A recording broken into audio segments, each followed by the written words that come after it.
Hey Libra, how are you? That's a weird way to start. So this is Jen, and I'm doing your reading for January 2021. And I'm doing your channeling, and a song came through really, really strongly. A song from one of my favorite singers, songwriters. But this theme of writing is just so strong. So let me read my channeling, and then I'll read these lyrics or some of them. And then we'll get into the cards. So I hope that sounds okay. Oh, I should also tell you, so as we move into January, the sun is in the sign of Aquarius until the 19th. No, the sign of Capricorn. Fuck, should I just start over? No. Okay. New moon in Capricorn, January 13th. Full moon, January 28th in Leo. So spicy, fiery, passionate, exciting time. Leo's always, let's do it, let's go for it, let's make it happen. Leo's a doer, but they stick. They don't tend to say, "Oh yeah, let's train for a marathon," and after a week, they've stopped running. They will finish the marathon. They're the fixed of the fire signs. Yeah,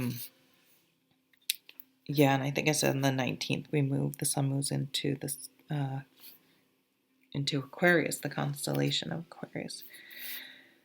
So the channeling, putting pen to paper, writing, planning out what you're going to say. So if you're making a speech, a talk, telling someone something, creative writing for some, cross every T, dot every I, crossing every T, dotting every I, the finishing touches on something. What does that say? Finishing a big project. There's going to be a natural pause point. I can't even explain it. You're going to know it when it happens. A moment where you have an opening, an opportunity. So I see you really finishing up what you started and starting a new chapter. And then I just heard, of course, Chapter of the Forest by Trevor Hall. So I looked up those lyrics. And the ones that it says no more, it's so interesting because I talk about putting pen to paper and writing. And this says no more books, no more empty words, no more running away from her. Now I learned from the wind and rain, from the song of the lion's mane, which is Leo. I just caught that.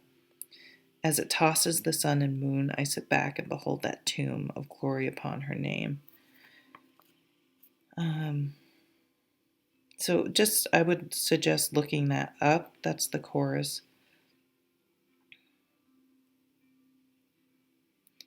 And see if anything in there. Okay, stop reading, Jen, because sitting here while you're reading is not make for good tarot card reading. So let's look at the cards, shall we? The Hierophant. I picked these cards because they're so nice and bright. The Spacious Tarot. No, that's a different deck. That's a really nice deck too. This is the Light Seers Tarot. Oh, for fuck's sake. So the Judgment card. And the Hierophant. So you have this could be a spiritual awakening. It could also be, sometimes I think of the Judgment card. You know, in old movies, someone, usually a woman, of course, is hysterical and someone comes up and slaps her across the face and she's suddenly back, in control of herself. But I kind of always think of the Judgment card as the universe smacking you across the face and saying, wake up. Or was that Moonstruck that always comes to me? Snap out of it, where Cher slaps Nicolas Cage, I think. So there's something that shakes you awakens you, wakes you up, or you make a decision. And this type of decision with the Judgment card is, again, it could be a wake-up call if you had a health issue, a health scare, something like that, or someone you know did and you said, shit, they're the same age or they're younger than I am. Can, you know, any sort of thing like that, the pandemic, there's so many things that could potentially make this happen for you. But it's really your whole philosophy about how you've been living your life, not your whole philosophy. Well, you're going to have a big shift, a big wake up call, and big changes, I think, happening. The Hierophant is tradition as its most basic meaning. Big corporations, institutions, bureaucracy, social, this is the way it's done, this is what's acceptable. And so some of those things that you've just blindly followed or um, took on as feeling as if it was important or the way it is and it's not negotiable, and suddenly everything's sort of on the table, and a real awakening, a real change in what's important in your priorities and where you're headed. I like all the music through here, huh? And the cat's cute, but it's almost like a muse.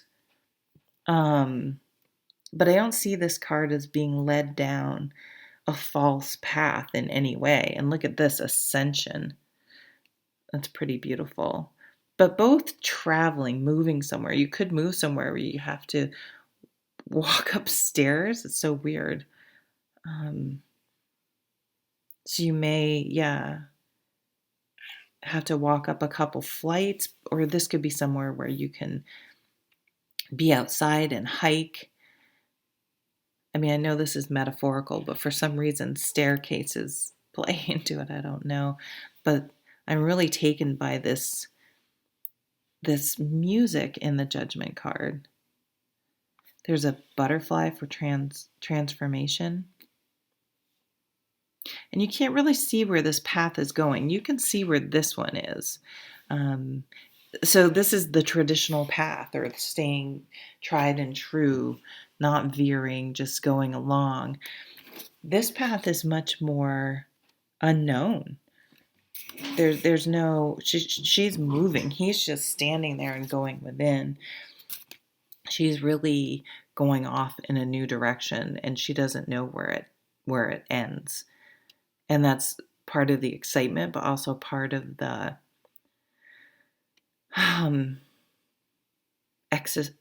existential crisis, I want to say. I don't even know if that's right.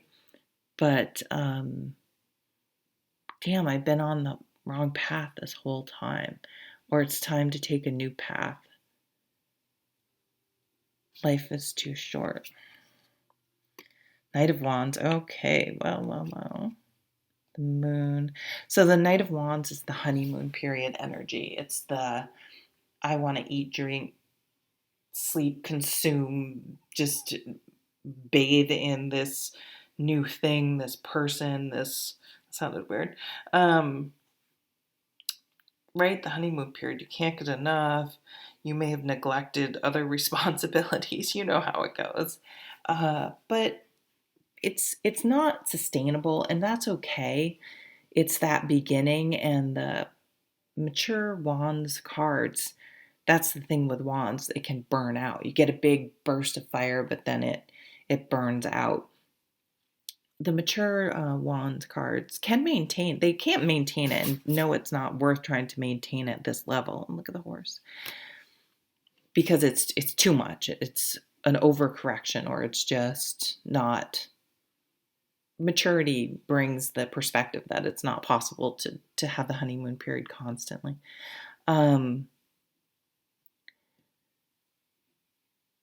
But if there's real substance there, it still can be maintained on a lower setting. Getting like cooking food, a burner. Now, the moon distorts things. The moon confuses our feelings. we're not really sure what to do, where to turn. You can see the shadows. The little cat sees a panther or whatever kind of cat that is. Um, Things are just different. There's also a path here, and you can't see very far. It just kind of, once it hits a certain point, you don't know where it's headed.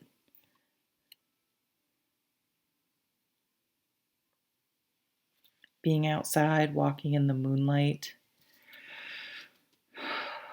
So the full moon, when we have that full moon on January 28th in Leo. So this is Leo, the fire energy, and that full moon. So January 28th, there may be something about that date that's important. It's a burst of emotion.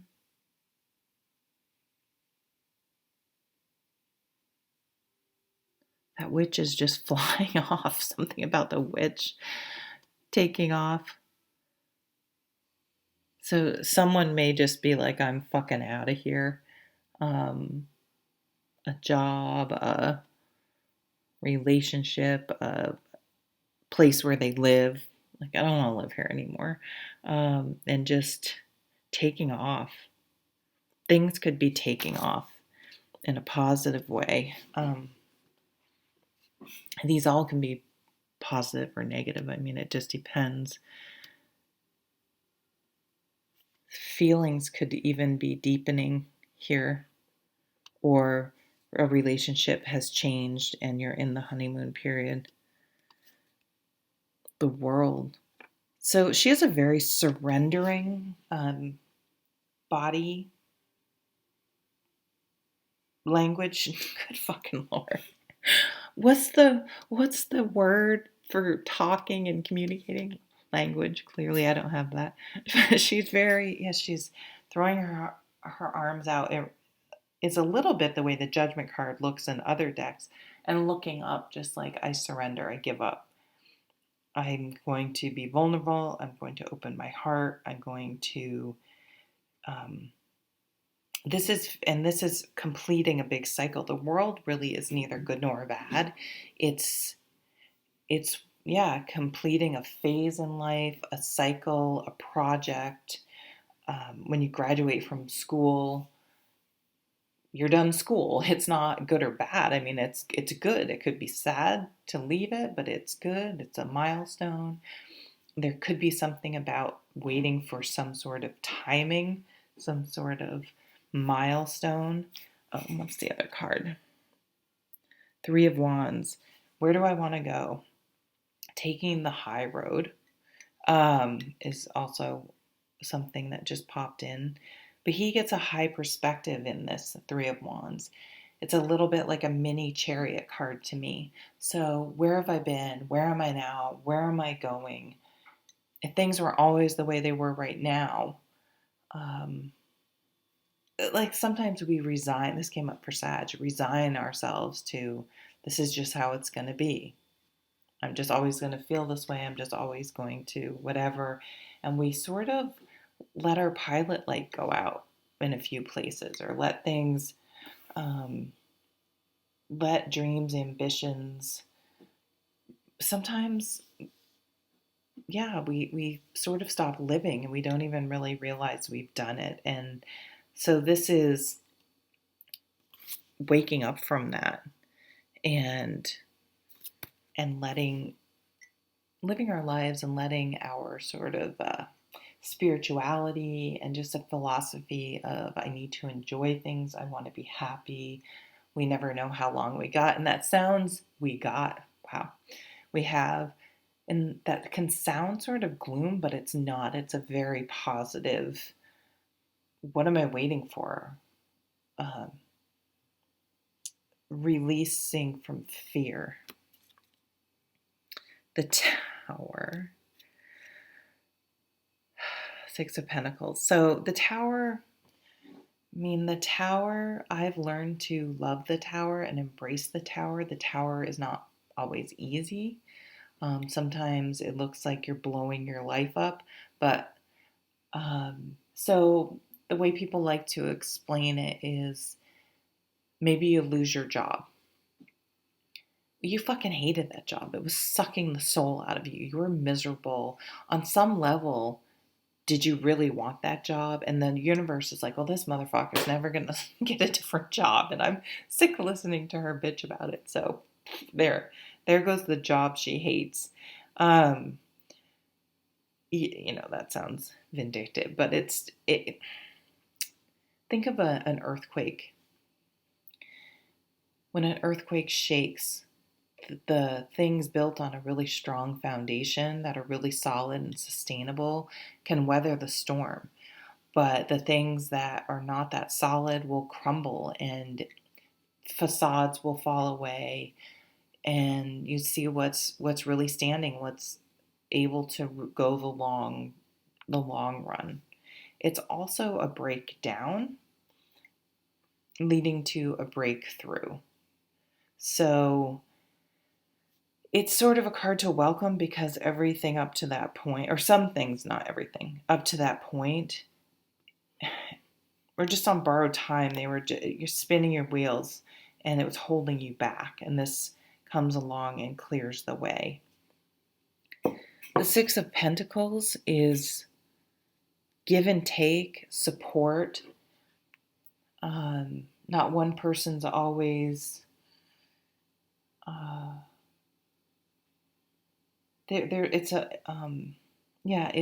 there's a give and take. One person doesn't feel way more burdened than the other. That's not really feeling right though when I say that. So what is this card about? I mean, it's about balance. It's about giving if you can give, but receiving if you need something, allowing people to help you and be there for you.